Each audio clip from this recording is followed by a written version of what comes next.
other people's business. Okubanga tukolamu ate ezaffe. Omulimu gwo gwegwo gugwo gwe weeteereddewo. Baleke abaseka nti otunda bagiya. Baleke baseke.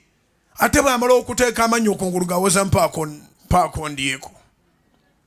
Ennaku zino nakola ka research kakatandikire ku musajja eyali amanyiddwa ennyo ate nga teyasoma n'amala najjulukuka n'ava mu bulamu bw'ensi eno. Omanyi omuzungu yatufuula baddu ng'ogyeko omuwarabu agula abantu. Omuzungu yatufuula baddu ng'atuwaddemu ebipapula. You graduate and you think that you understand, yet you know nothing. Omusajja oyo si mulala bamuwandiikanga mu mpapula z'amawulire. Yatyanga Mukama. Amanya agali popular yali Hakuna Matata. Naye ng'amanya g'amatuufu ye Kasajja Moses. Hakuna Matata ndowooza ne pitu yali tagirina. Era bye baasinganga okuteeka mu mawulire. Naye bwe baamuteekeranga mu mawulire ng'alina abakozi ndowooza abakwata mu 1,000. Ng'alina akantu k'entinda, ng'alina akantu k'ennaakulabye, ng'alina akantu k'emakindye. Bwali bw'asaasana wangi. Naye n'akwatibwa obulwadde bw'omutima. N'ayiya mangu nnyo. N'agula ekazi nga 7 mu bitundu by'ewa Kiseeyo oba yite Naluvule. N'aggalawo wali wonna waapangisa. Amaanyi n'agateeka e Naluvule. N'asimawo akayanja. N'akolawo ebintu byawo. Abaana be nga buli mwana ewaka aba n'ekyamanyi okukola mu bizinesi ya Hakuna Matata. Waakiri omwana asembayo obuto alinamu nakati. Waliwo alinamu muwogo. Waliwo alinamu nakati. Waliwo alinamu amatooka ag'okususa. Hakuna Matata ye nga yeekubiira ku mbizi ne mukazi we. Mukazi we nozanga alina ekika ky'emmere kyaliko naye nga embizi yo yennyini ya mwami Hakuna Matata. So nga aliwo ebintu bingi nnyo ebiriwo. Omusajja oyo yayitimuka. Abaana be yabasomesa n'abatwala ebuddo gy'ataatuuka. Naye tewali mwana we n'omu akola mulimo gwa buyigirize bwe yasoma. Wabula taata bwe yava mu nsi we yali abateekekedde wali e Naluvule wa Kiso nkubiddewo akalango. Bw'oba odda eri ojja kulaba Hakuna Matata eri ku kkubo. Abaana bonna okuva ku muto paka ku mukulu bonna baasigala bali mu unity nga bakolera wamu. Ekibuuzo ky'obuuza Profesa nti omulimu gwo ki n'akugamba IT, nga Matata bw'omubuuza nti omulimu gwo ki n'aga tulongoosa kasolo. Tukola kantu. Profesa afa ne batusaba ennyumba mu kibuga tugibagabire. Hakuna Matata yafa ng'ategesa abaana be banaabeera naye nga ne bizinesi weeri. Mala zikubira waggulu male nkubuuze. Kitaawo bw'afa okola ki? Nnyoko bw'afa okola ki? Ye lwaki sivaayo eyo? Mbuuliza nemba nti bw'ofa. Abantu batya okufa. Mbuuliza nemba nti bw'ofa abaana bo bakola ki? Abamu mulimu n'omulimu kwewaana bo wanya. Abaana bange bali ku international. Asoma ku international naye waka omulimu gwammwe ki? Abaana mubatadde mu international balina abakozi ewaka. Naawe ova ku office n'ovuga emmotoka n'okomawo, n'oli n'avuga emmotoka n'akomawo, mukyalawo ne musinkanirawo, naye obuzibu nga bwazze ate bumanyi okujja. Omulimu gwa famire yammwe ki? Mulimu gwammwe ki? Pate ziringa pate naye temulina mulimu. Muli ku employment, muli employed somewhere. Mu throwing up party after party, party after party, party after party. But what is your occupation? Mulimu gwammwe ki? Abasajja bataasoma bakoze rekodi. Hakuna Matata yalekera abaana b'omulimu weeguli gutambula wali e Naluvule wa Kiso. Yaba planningira nga n'atera okufa ebifo by'okupangisa bino n'abiggalawo n'abateeka waliwo bataasasula ekintu naye nga bonna bamanyi okukola. BMK abaana yaliko abategekedde. Omulimu gwa famire gumanyiddwa ba hotelians. Ennaku ezo ntambula nsoma kubanga lino essomo ddene. Amasomo ge mbasomesa sirina gye nagasoma Mwoyo Mutukuvu yagampa. Naye juzi mpita ku Gapuko. Ebeera Gapuko. Eno ya Mandela yani okuli Cafe Javas. Bagiyita Gapuko. Site Oiro. Era yali nannyini Gapuko. Site Oiro. Oli omusajja yamazeeko pulaani. Ogendayo okugula amafuta we wali emipiira. We wali wheel balancing ne wheel alignment. Ate awo nnyini we wali supermarket. Ogulawo by'otwala ewaka. Naye enjala bw'eba ekuluma waliwo ne restaurant. Omuntu atunda amafuta atunda n'amandaazi. Oba eri ategere kye ŋŋamba. Mulekerawo okwagalanga obuyinja obw'embwa. Omuntu atunda emmotoka n'asibira empale Mwoyo.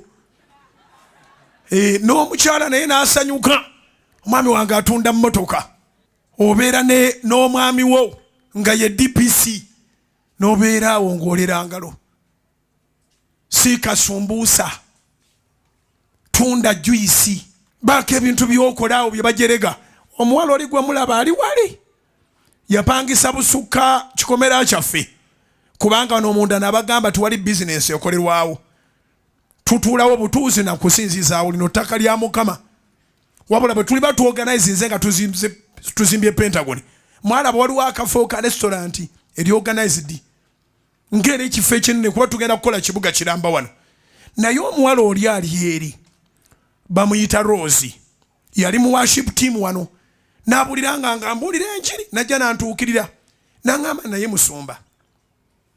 Nkole kinanga okusobola okweguliranga uniform za worship team.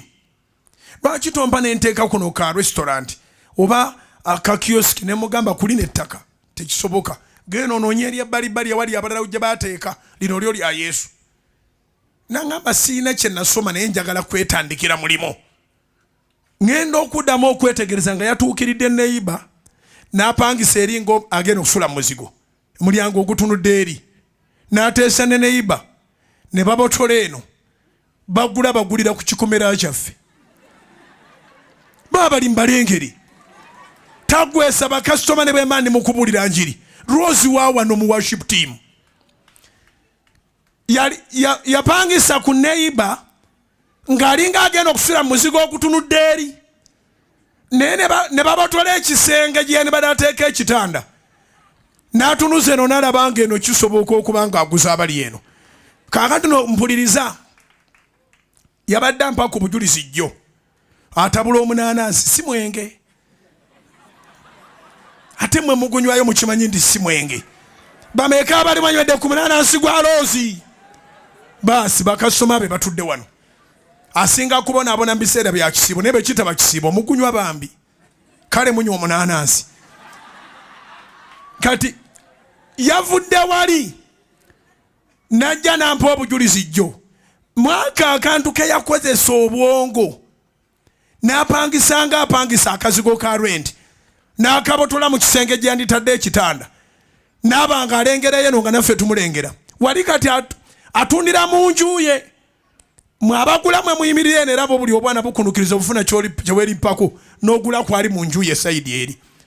N'angamba awo yakagulawo plotes nnya. Ng'ogyeko poloti nnya. Alinaako abapangisa abagenda mu 10. Poloti ziri developed. Ng'ogyeko abapangisa abagenda mu 10. Azimbyemu ennyumba eyiye amaka. Era abantu beeri gye yagula balinda balowooza nti omwami we obudde bwonna akomawo ebweru. Ye yamuwa ssente. Tannafumbirwa akyali mu byakwekolera. Waliwo abakazi abasiru ababeera mu kusabiriza obusabiriza.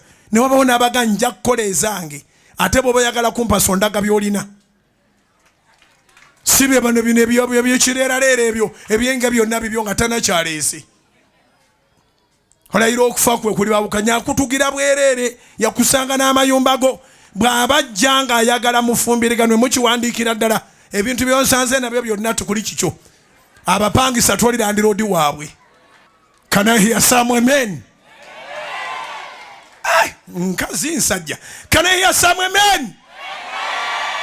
Kola sente zo abasajja bali kunoonya.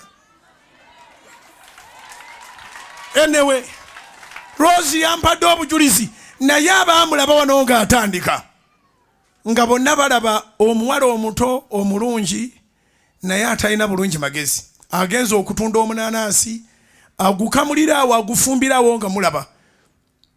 Njagala awulira ku Soroti TV ne FM ategere nti kitwogera ku mwenge. Oba ani yakyusa omunanaasi n'aguyita omwenge. Okuva edda abantu b'omwenge batya okwogera bye banywa. Hedde ennyo nga bagamba mbu akombi ombisi. Mukulu afunyemu kabisi. Akombi ombisi. Lwaki temwogera ndi munywa mwenge? Kati mwatwononeddwa omunanaasi. Rozi n'atandika awo nga bamwewuunya. Bagamba laba omwana omuto bw'asiriwadde. Ani agenda okuwasanga otambuza muno juisi. Rozi n'atambuza juisi, n'atambuza omunanaasi, n'atambuza soda, n'atambuza biki. Wetwogerera nze nagenza omutegeera jjo ng'enjiri gy'awuliridde wano ku Kanani emufudde biliyone ate ogwo omulimo gwe awo tebamugoba ate asimbye emirandira nti neeri gy'azimbye naye atadde era wakolera yateekayo atya kasita twaba nga tetukyasaba wano 2020 nga tuli baggale 2021 bwe yatuula eri ku kaalo n'alabanga abantu basiibayo n'afumba omunanaasi. N'afumba omunanaasi yali akola ku kyalo gye yagula ettaka. Ekibuuzo kiri nti gwe gy'obeera okolerayo ki? Gy'obeera okolerayo ki? Abamu mulina abaami bammwe babagulira ettaka kwe mutudde naye n'okulima omuddo ogubeera awo mulina ofuna omupakasi. Abalala olaba we muli waliwo bikomera mutambula mwena ne mugenda eyo okunoonya akaduuka. Lwaki tobotola kikomera n'okola ng'oli omwana bwe yabotola wali nga sinawawe n'oteekaawo akaduuka ne katandika mpola mpola. Buli ayagala okulya ayagalenga n'okukola.